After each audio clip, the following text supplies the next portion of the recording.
Here's the Smallrig follow focus. Open this up and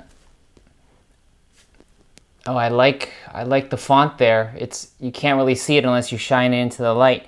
So this package includes a mini follow focus, a gear, a 15mm rod clamp with NATO rail, snap-on gear ring, and a screwdriver.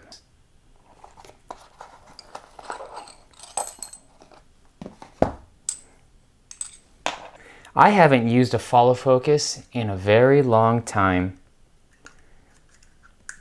When I was in film school, I learned to pull focus. And then when I never really worked as an AC, first AC before, focus puller. So I never got that experience on a professional set. But I did do it for my own projects where, no, I couldn't afford an AC, so I do it myself. Which is the case why I bought this. Okay, there are other sites, there are other reviews on this follow focus, so I'm not going to get into, well, I don't know much about follow focus in general, so I don't know what to tell you, but I'm going to set this up and use it on, for the reason why I bought this. I have a Panasonic GH5S, I have a Smallrig cage, and I recently bought the Suri anamorphic. This is a 35mm 1.33, and it came with these gears, and it's a silent aperture. It's a really cool lens. I'm going to do a review on this soon, but I wanted to pop this follow focus onto this cage. I don't have rods. I just want to see if it just mounts to this cage and see if it works with this setup. Don't laugh, I'm still playing with it. This is just one setup that I put it on. So the nano rail that it came with attaches to my cage, the side of my cage, and then I use the Smallrig 15mm rod. I attach the rod to the follow focus, and because of the placement, it looks like this. Yeah, this is not, it works, see? I can do it, but this is not the best way, because I was thinking I was gonna have, if I'm not gonna do handheld, I don't think it's smart to do handheld, especially since this lens isn't stabilized and the camera doesn't have in-body image stabilization. So what I would have to do is I would have to hold it like this and have my other hand like that, and then just, so I have two hands on it, and then I'm gonna do one of these things, but I can't do a full, the full focus throw. So these are gonna have to be micro adjustments when I'm getting really shallow. And this lens also doesn't focus very close, so I have to have diopters in order to get closer than like 3 feet, I think is the minimum distance, 3 or 4 feet. And having diopters, I can get closer. So it would be, I would go handheld like this if all I had to do were micro adjustments of the focus, so just this much. If all I needed to do was this much, I would actually hold it like this to get really stabilized. But I'll try it in a different setup. I'll put this higher up now.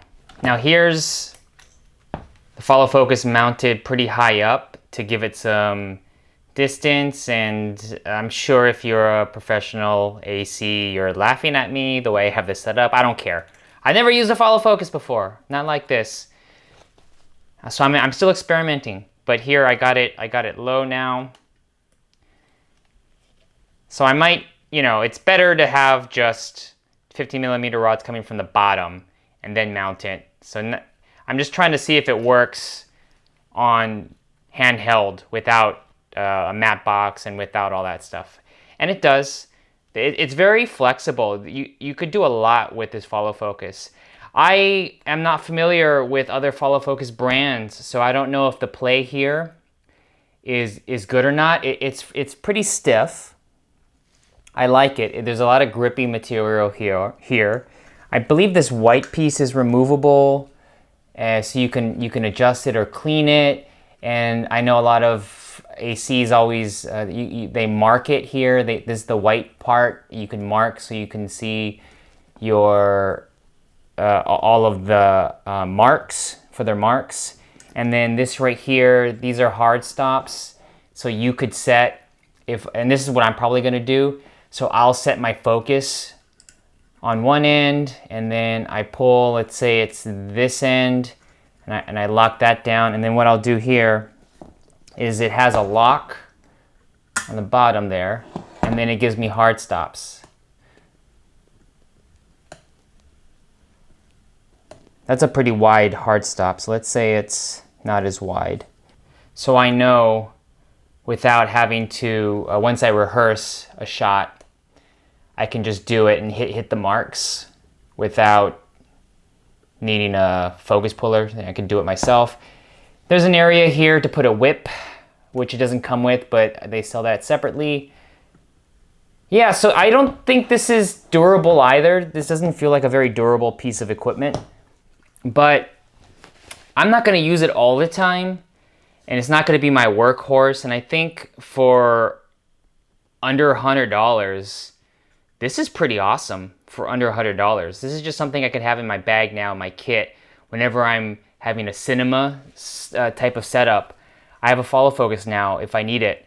I wish this came with a pouch or some kind of container, or maybe if the box was its own, had it like a smaller container in it that could hold all these pieces together. Otherwise, I'm just gonna have to throw this in a camera bag and it's gonna get all busted around. But anyways, that's the follow focus. I will update this the more I use it and find its quirks and advantages. And if I'm really getting into needing follow focus, I'll buy more, I'll buy better ones, and I'll do comparison videos. But for now, this seems like a good deal for under $100. I remember back in the day when these went for $499, $500, $600 just for the cheap ones.